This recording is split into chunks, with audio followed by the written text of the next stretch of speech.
हम बीजेपी की B team अगर हमारे को ये जो बार बार बोलते हैं वो अनपढ़ गवार मुसलमान बोल रहे हैं जो खुद है तो कभी वोट डालने के लिए जाते नहीं है। सरकार को रिकमेंड करिएगा कि असद साहब को जेल डालिए, इम्तियाज जलील को उठाकर है तो फांसी पे लटकाइएगा। कर मजलिस कमजोरों की जमात है ही नहीं साहब, लड़ने वालों की जमात इंशाल्लाह पूरी ताकत के साथ लड़ेंगे। आप इस तरह से किसी को भी उठा लेंगे जो नौजवान दिखा उसको अगर यूएपीए के कानून के तहत या स्ट्रिंजेंट एक्शंस अगर उसके ऊपर लेंगे तो मेरे हिसाब से ये ज्यादा तुमको जो बोलना है बोलो, लेकिन नौजवान ने ये तय करा तुम ए टीम बोलो, बी टीम बोलो, सी टीम बोलो, मेरा वोट पतंग के ऊपर ही जाने वाला है। देखिए ये खबर हमें जब मिली थी यहाँ पर जो माहौल हुआ था और उसके बाद जो बहुत सारे अरेस्ट किए गए हैं उस ताल्लुक से असद साहब भी बहुत ज्यादा चिंतित थे और हमको भी ये मालूम है कि एक सोची समझी साजिश के तहत एक कम्युनिटी को किस तरह से डिमोरलाइज किया जाए, उसको कैसे कुचला जाए, तो ये एक साजिश के तहत ये सब हो रहा है। कानून का किस तरह से दुरुपयोग किया जा रहा है वो उसकी एक जिंदा मिसाल है। कई सारे हमने जो रिपोर्ट्स ली है उसमें ये हमको पता चला है कि कई बेगुनाह बच्चे हैं जिनका कोई लेना देना नहीं है उस वाक़े के उससे।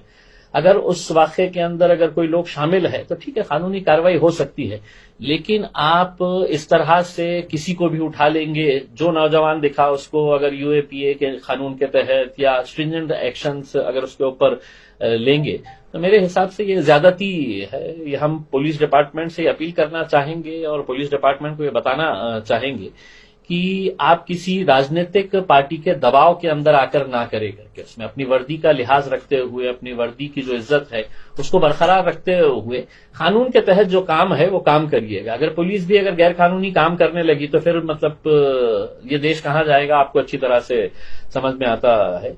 ये बच्चों के ताल्लुक से हमारी जो बैंगलोर की यूनिट है हमने उनसे कहा है कि इन लोगों को जो भी मदद लगती है, पहले भी इन लोगों ने अपने कानूनी तौर के ऊपर जो केसेस लड़ना है उनको जो भी कानूनी मदद करने की है वो पार्टी की तरफ से की जाएगी। सर अभी आगे जो है कॉर्पोरेशन इलेक्शन शहर बेंगलोर में होने वाला है, लेकिन रियासत कर्नाटक में कहीं भी ये आईएमआईएम का कोई जिम्मेदार जीता हुआ अब तक नजर नहीं आया। क्या पहले कॉर्पोरेशन इलेक्शन लड़ेंगे, उसके बाद एक बाई इलेक्शन भी होने वाला है कर्नाटक के अंदर, तो क्या पहले इलेक्शन एमएलए का होगा या इसका होगा आपकी जानिब से? आपका देखिए हमारी तो यही एक कोशिश रहेगी कि हम महानगर पालिका के अंदर हम अच्छे नतीजे लेकर आए करके उसमें छोटे लेवल के ऊपर से हम स्टार्ट करेंगे और यकीनन नतीजे अच्छे आए तो फिर आगे जितने भी बड़े इलेक्शंस होते हैं वो इलेक्शंस हम लड़ेंगे उसमें।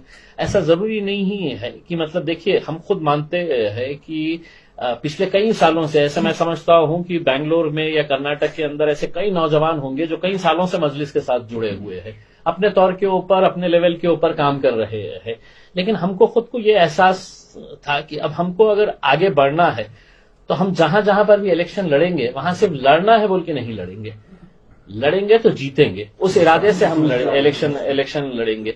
तो अब हम जब बिहार गए थे तो आपको खुद को पता होगा कि किस तरह से कांग्रेस पार्टी ने वही बवाल किया था, वही विवाहों की तरह रो रहे थे कि आए हैं अभी वोट काटेंगे ये करेंगे करके। तो हम वहां पर गए तो हम लड़े तो हम जीत रहे हैं उसमें। तो हम धीरे धीरे अपने कदम मजबूत कर रहे हैं। बहुत लंबी रेस की घोड़ा है पार्टी जो है हमारी, इतनी आसानी से मतलब जाने वाली नहीं है। अभी तो हमने कदम जमाना शुरू किए हैं और इंशाल्लाह कर्नाटक के अंदर भी हमारा एक बहुत अच्छा टारगेट है कि हम कर्नाटक के अंदर एक ऑल्टरनेटिव फोर्स बोलकर आएंगे। देखिए गुजरात में जब हम गए तो गुजरात के नौजवान जो हमारे साथ या बुजुर्ग लोग जो हमारे साथ इतनी तादाद के अंदर जुड़ रहे हैं कि आप अंदाजा नहीं लगा सकते हैं। उनका यही कहना था कि हम भाजपा को वोट नहीं दे सकते हैं और कांग्रेस हमारी मजबूरी है, तो हमारे पास तीसरा कोई ऑल्टरनेटिव नहीं था। तो अब मजलिस के रूप के अंदर वो ऑल्टरनेटिव देंगे, उसमें मेहनत करेंगे, इलेक्शन लड़ेंगे, उसमें पूरी ताकत के साथ ईमानदारी के साथ इलेक्शन लड़ेंगे। नतीजे क्या होंगे वो देखा जाएगा। तो यानी कि सिर्फ मुस्लिम वोट के लिए टारगेट है सर? हमने कहीं पर भी ना मेरे कायद बैरिस्टर असदुद्दीन अवैसी साहब, ना मैं as a member of parliament, ना हमारी पार्टी का कोई नेता कभी ये बताया है कि हमारी पार्टी सिर्फ मुसलमानों की पार्टी है करके। ये अलग बात है कि हमारी पार्टी का नाम अगर उर्दू के अंदर पढ़ा जाए तो मजलिस इत्तेहादुल मुस्लिमीन नाम आता है, लेकिन आप अगर आंकड़े उठाकर अगर देखेंगे हैदराबाद के बल्दिया के इलेक्शंस हो, कॉरपोरेशन के इलेक्शंस हो, वहां पर कितने सारे नॉन मुस्लिम्स को टिकट दिया गया और जिताया गया। हमारे औरंगाबाद के अंदर हमने कितने लोगों को टिकट्स दिए और जिताए है करके। अब धीरे धीरे लोग जुड़ते जा रहे हैं। देखिए, एक ऐसी छवि मीडिया की तरफ से बनाई गई थी, खासतौर से मैं ये साफ करना चाहूंगा कि मीडिया ने एमआईएम को एक बहू की तरह पेश कर दिया था कि मतलब ये, और कुछ तो इस तरह के थे कि इसको हमको सिर्फ आतंकी संगठन बोलना बाकी रह गया था।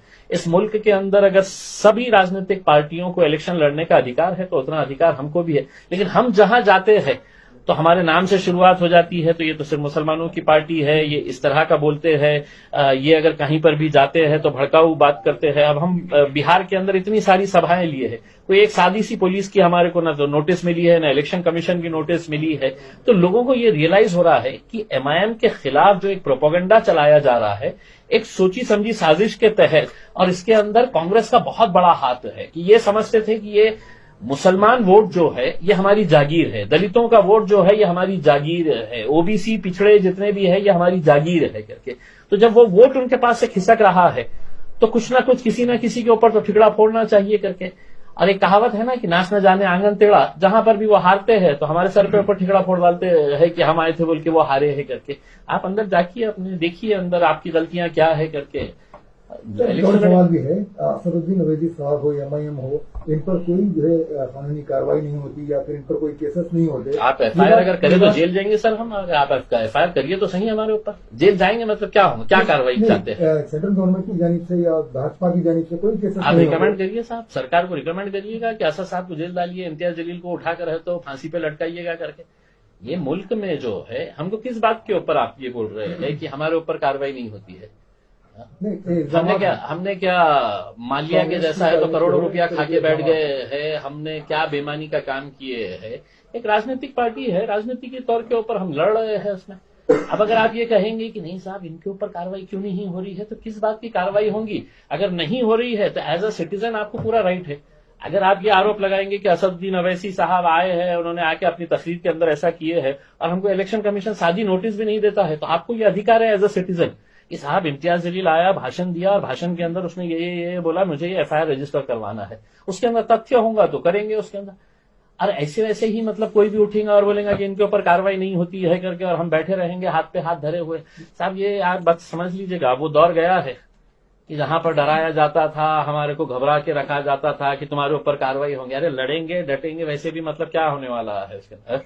मजलिस कमजोरों की जमात है ही नहीं साहब, लड़ने वालों की जमात है इसके अंदर। इंशाल्लाह पूरी ताकत के साथ लड़ेंगे। मतलब ये है कि कार्रवाई इसलिए नहीं होती है क्योंकि आप बीजेपी के बी टीम, ये कहने का मतलब ये तो साहब ये तो कैसा है, एक पढ़ा लिखा जो मुसलमान है जो हर उसके ऊपर उम्मीद ये करता है कि हर बात के ऊपर असद साहब ने ही है तो कौम की पैरवी करना चाहिए। वोट देने के लिए जब जाता है तो खुद इतना सेक्युलर हो जाता है, नहीं मुझे तो सेक्युलर पार्टी का साथ देने का है करके। तो उस वक्त है तो सेक्युलर पार्टियों का साथ देते। आज कर्नाटक के अंदर अगर हमारे साथ मजलिस के नौजवान अगर जुड़ रहे हैं तो ये सोशल मीडिया इतना एक्टिव हो गया है, उनको भी मालूम है कि सच क्या है गलत क्या है करके, तो वो हर चीज देख के समझ कर है तो हमारे साथ जुड़ रहे हैं इसमें। अब ये है कि अगर हमारे को आपने ये कहेंगे, मेरा खुद का एग्जाम्पल मैं देता हूं कि अगर हम बीजेपी की बी टीम अगर हमारे को ये जो बार बार बोलते हैं वो अनपढ़ गवार मुसलमान बोल रहे हैं जो खुद है तो कभी वोट डालने के लिए जाते नहीं है, उनका इलेक्शन से कोई लेना देना नहीं है उसके अंदर, लेकिन उम्मीद ये करते हैं कि नहीं साहब कौम के ऊपर इशू, एमआईएम को जगह ही नहीं मिलती साहब। अगर जो सो कॉल्ड सेक्युलर पार्टीज है अगर मुसलमानों के साथ इंसाफ करते, अगर मुसलमानों को जो उनका पॉलिटिकल रिप्रेजेंटेशन होना चाहिए वो रिप्रेजेंटेशन अगर देते, तो आप खुद यहाँ के नौजवान हमको वापस करते थे और कहते थे कि साहब आपको यहाँ पर आने की जरूरत नहीं है, हमारे को ये पार्टी हमारा ख्याल रखती है, ये पार्टी हमारे नुमाइंदों को चुनाकर भेजती है। क्या ये हकीकत नहीं है कि इस मुल्क के अंदर आप पिछले 30 साल का रिकॉर्ड निकाल के देखिएगा कि हर कौम की आबादी बढ़ रही है, उसी तरह से मुसलमानों की भी आबादी बढ़ रही है, लेकिन क्या वजह है कि हर 5 साल के बाद कोई भी इलेक्शन हो, चाहे वो आपका बल्दिया का इलेक्शन हो, चाहे वो एमएलए का इलेक्शन हो या एमपी का इलेक्शन हो, आबादी बढ़ रही है लेकिन आपका political representation of the community जो है वो हर 5 साल घट रहा है। किसी जमाने में हम 35-38 एमपीज हुआ करते थे, उसमें आज हम 15 के ऊपर गए, 15 से 12 के ऊपर आ गए, 11 पे आ गए हैं। असेंबलीज का भी यही हाल है, यानी कि इसका मतलब ये हो गया है कि आप रबर स्टैंप की तरह रहे।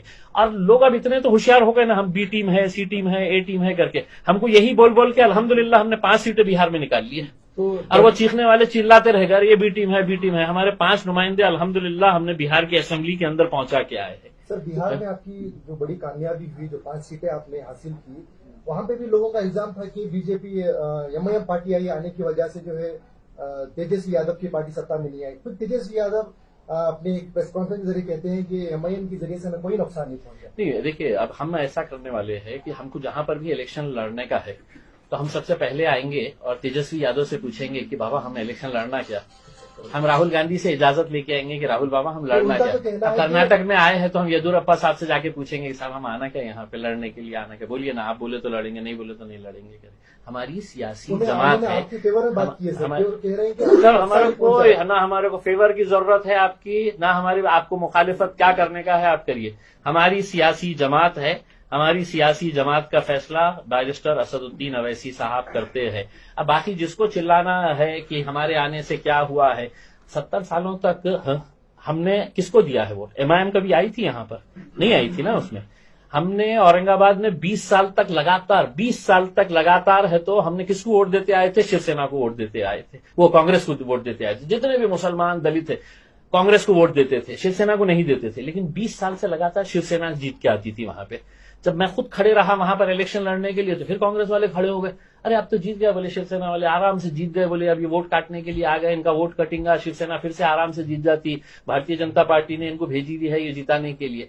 लेकिन हमने उनको बोला कि हमने 20 साल तक तुम्हारे को दिए, तुम्हारे में अब वो ताकत, हिम्मत, कुव्वत रही नहीं जीतने की, अब हम तुमको बताते हैं कि कैसा जीता जाता है करके।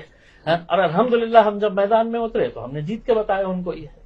अब ये चीखने चिल्लाने वाले जो है ना, उनके पास कुछ भी नहीं है, तो बी टीम, तुमको जो बोलना है बोलो। लेकिन नौजवान ने ये तय करा, तुम ए टीम बोलो, बी टीम बोलो, सी टीम बोलो, मेरा वोट पतंग के ऊपर ही जाने वाला है। सर इस बात से इनकार नहीं है कि एमआईएम मुस्लिम मसाइल को बहुत जोरों शोर से उठाती रही है, लेकिन सिर्फ मुस्लिम मसाइल हाईलाइट करने से क्या किसी पार्टी की जीत मुमकिन है? जी बिल्कुल, बहुत अच्छा सवाल है सर कि अगर मुसलमान इस मुल्क के अंदर नहीं रहता है क्या? मुसलमान इस मुल्क का हिस्सा नहीं है क्या? मुसलमानों के मुद्दे कौन उठा रहा है?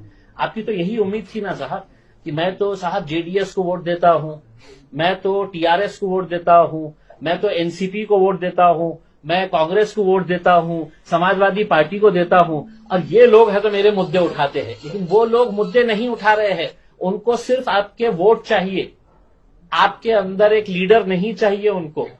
तो यही वजह है कि अगर वो हमारे मुद्दे उठाते तो कल आप ही कहते कि साहब आपको आने की क्या जरूरत है, यहाँ पे इतनी सारी पार्टियां हैं, आपके नुमाइंदे वो चुना कर दे रहे हैं, आपके मुद्दे वो उठा रहे हैं। बोलने को तो ये कहा जा रहा है कि दलितों को, आदिवासियों को, एससी एसटी दीगर अक़वाम को दिया जा रहा है, लेकिन कहीं वैसी नुमाइंदगी नजर नहीं आ रही है। तो क्यों इस सिलसिले में पीछे? ये सवाल आप कांग्रेस से पूछिए ना, उसमें कितने एमपीज को उन्होंने चुना कर दिए है भाई। वो पार्टी इस तरह का दावा नहीं करती ना। नहीं, मैं आपको एक बात बता रहा हूं कि मैं एक उदाहरण मेरे राज्य का इस वजह से दे रहा हूं कि 48 सीटें हैं लोकसभा की। कई ऐसी सीटें हैं कि जहां पर मुसलमानों के एमपीज बड़ी आसानी के साथ चुनकर आ सकते हैं करके, लेकिन ये है कि ना उनको टिकट दो तो जीतने का सवाल ही नहीं पैदा होता। जब हम खड़े रहेंगे तब हम जीतेंगे। अब यही बात हो रही है कि साहब अगर आप इनका रिप्रेजेंटेशन ही खत्म करवा लेंगे, आप इनको टिकट ही देना बंद करवा लेंगे, तो कहां से ये हम जीत कर आएंगे? तो वो टिकट नहीं दे रहे हैं तो अब हम बोले कि नहीं हम देंगे टिकट, आओ हमारे पास आओ, हम देंगे करके। उसमें तुम्हारी आवाज कोई नहीं उठा रहे ना, तो कोई जरूरत नहीं, फिक्र नहीं करो उसके अंदर। इतने साल उनको मौका दिए है, आओ हम आवाज उठाएंगे तुम्हारी। तो अब हम आवाज उठा रहे हैं, लड़ रहे हैं उसमें। अरे इलेक्शन कमीशन की रजिस्टर्ड पार्टी है, पतंग निशानी है, रजिस्टर्ड पतंग निशानी है, उसके ऊपर भी अगर आप बोलेंगे कि नहीं आप इलेक्शन मत लड़ो, आप गोटियां खेलते बैठो, आप पतंग उड़ाते बैठो, यही काम करो, तो कैसा होगा सर? हमको भी हमारी सियासी जमात चलाने की है, हमको भी हमारे नौजवानों को आगे बढ़ाने का है। हमारे नौजवानों को हम भी चाहते हैं कि वो भी एमएलए बने, एमपी बने, वो भी अपने ऐवानों के अंदर जाए करके। लेकिन नहीं, ऐवानों के अंदर वो जाएंगे, वोट तुमने हमारे को दो सब, हाँ हम जाके बैठेंगे असेंबली के अंदर, पार्लियामेंट के अंदर। और आज नौजवानों को मैं ये बताना चाहता हूं कि तुम्हारे मजहब के फैसले, आपके मजहब के फैसले जो है वो ऐवान के अंदर लिए जा रहे हैं। तो वहां पे क्या है, तो आपने कभी उम्मीद करे है उसमें कि वहां पे आपका कोई लीडर जिसको आपने इतने सालों से वोट देकर आए हैं, वो खड़े रह के बोला कि नहीं साहब इनके शरीयत के कानून के अंदर आप छेड़छाड़ मत करिएगा करके? तभी आपने कहा बीबीएमपी इलेक्शन आने वाला है, तो क्या एमआईएम किसी से अलायंस करेगी या अपने बलबूते पर इलेक्शन लड़ने का प्लान है? सर देखिए, जो आए बिल्कुल हम उनको स्वागत करेंगे, लेकिन तैयारी तो यही रहेगी कि हम अपने बल के ऊपर किसी पार्टी से कोई अलायंस होने के या बातचीत अभी तो बहुत जल्द ये है। हमारे आने का मकसद यही है कि हम हमारे जो टीम है उनको यही कहना चाह रहे हैं कि अपना काम इस तरह से आगे बढ़ाओ कि हमको किसी के पास जाने की जरूरत ना पड़े, लोग चल कर आए करके। ये ऐसे हालात जो है आप देख रहे हैं, उत्तर प्रदेश के अंदर भी हुए हैं, उत्तर प्रदेश के अंदर अलायंस हुआ है, गुजरात के अंदर हमारी भारतीय ट्राइबल पार्टी छोटू भाई वसावा साहब, कभी आप सोच सकते थे कि गुजरात के अंदर एमआईएम जाएंगी और वहां पर एक अलायंस होगा छोटू भाई वसावा की पार्टी के साथ? तो ऐसा हो सकता है कि कर्नाटक के अंदर भी अगर हमारा काम अच्छा रहा, एक ताकत बनकर अगर हम खड़े रहे, तो कहीं आएंगे साहब हमारे साथ।